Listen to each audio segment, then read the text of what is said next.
New report on the Googles, on the Googles.com. Okay. I think interesting, when I tell you, as you're listening, and you're looking great, by the way, there's just something about you today that, I don't know, you just look great. And I appreciate you tuning in. But when I tell you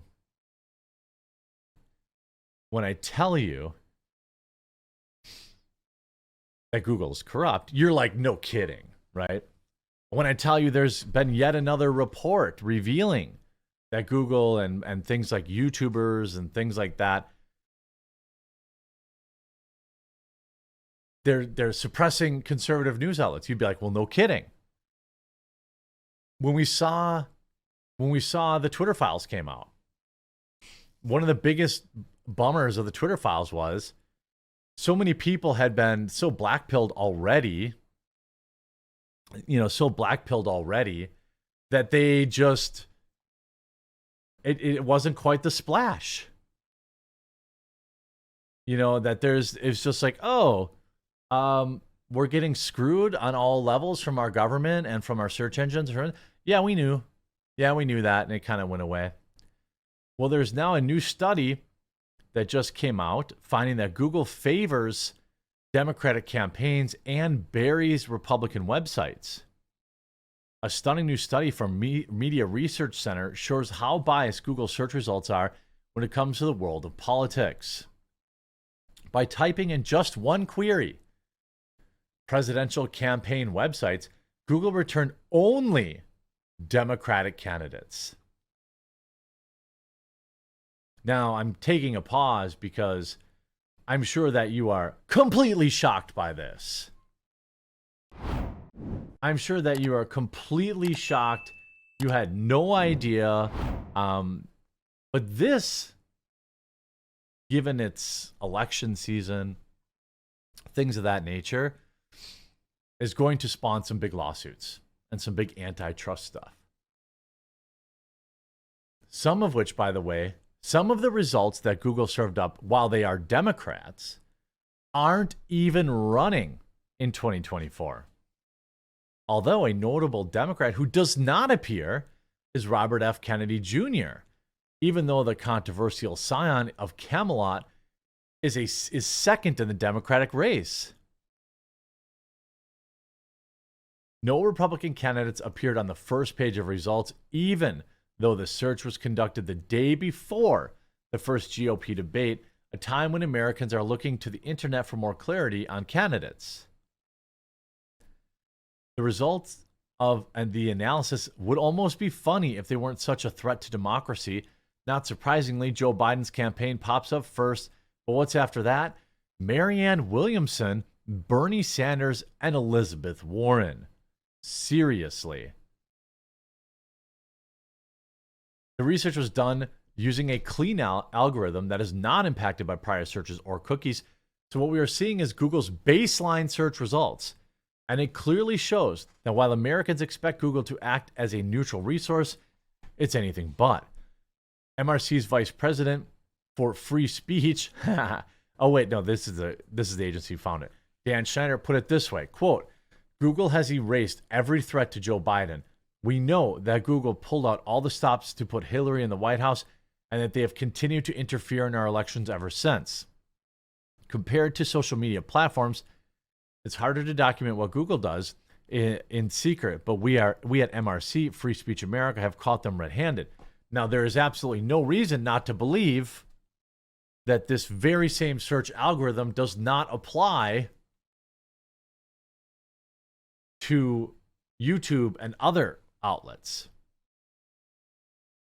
This is not the first time. Back in October of 2020, MRC found Google's thumb on the scale in search results leading up to midterm elections. And wouldn't you know it? And then as in now, the stifling of speech went only in one direction, against conservative voices. According to Schneider, Google has consistently stood apart from all other search engines and not in a good way.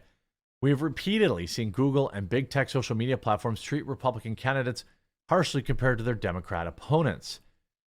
There are only two things going on here. Either these biased results are intentional, which Google denies, or the implicit left-wing bias of the software engineers and others in the company is seeping onto the search engine.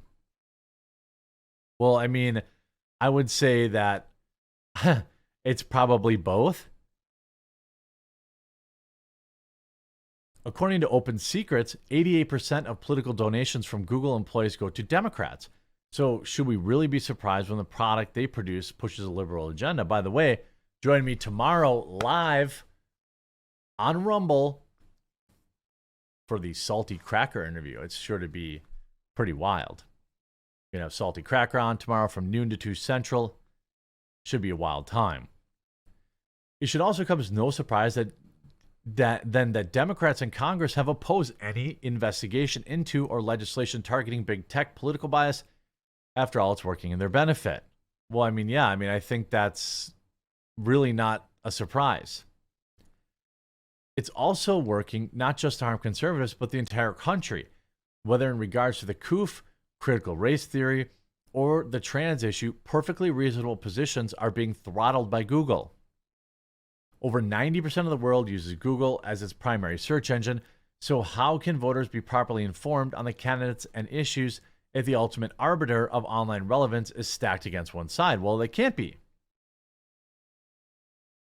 The time for Congress to act is now, first by continuing to haul the big tech bosses to Capitol Hill to explain why this is happening and why it's not changing, and then pass meaningful legislation cracking down on the ideological bias in the industry. Well, or you could break up these companies. I don't really know what the right answer is.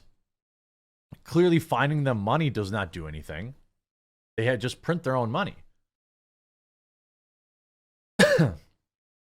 Excuse me. Search engine bias is a silent form of censorship, a lie of omission. You will, if you will, that makes it no less pertinent to our politics. I mean, we've been talking about, big tech censorship on this channel forever.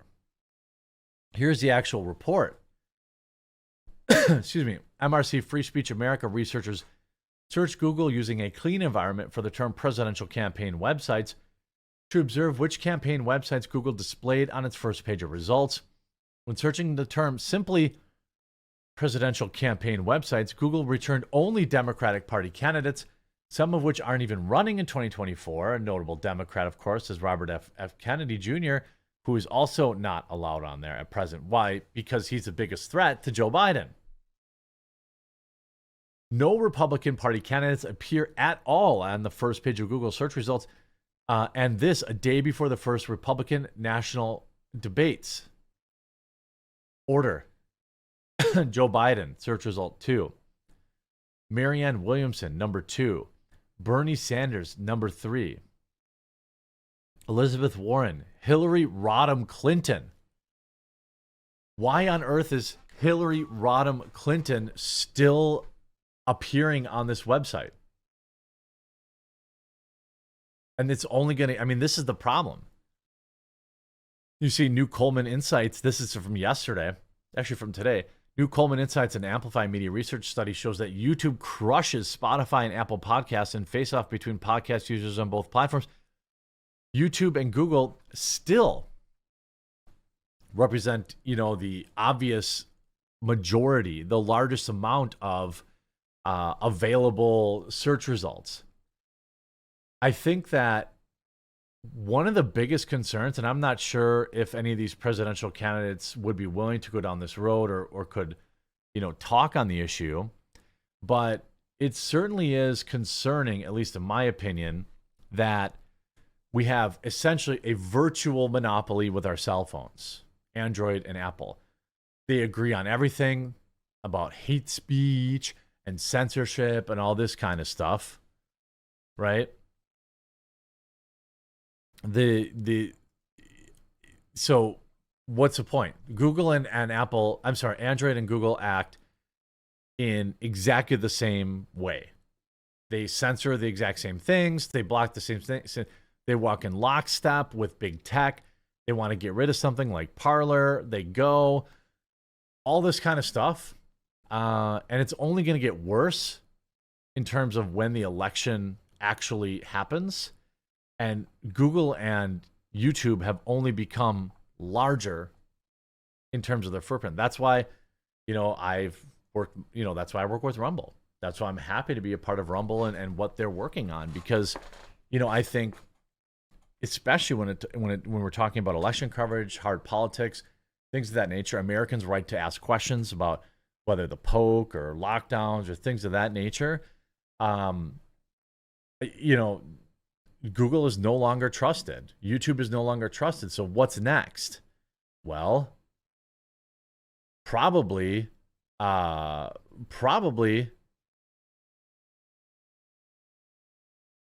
we need more competition. How do we get that? I'm not exactly sure. I hope you enjoyed this video. I look forward to your comments in the comment section down below, and we'll talk to you again real soon.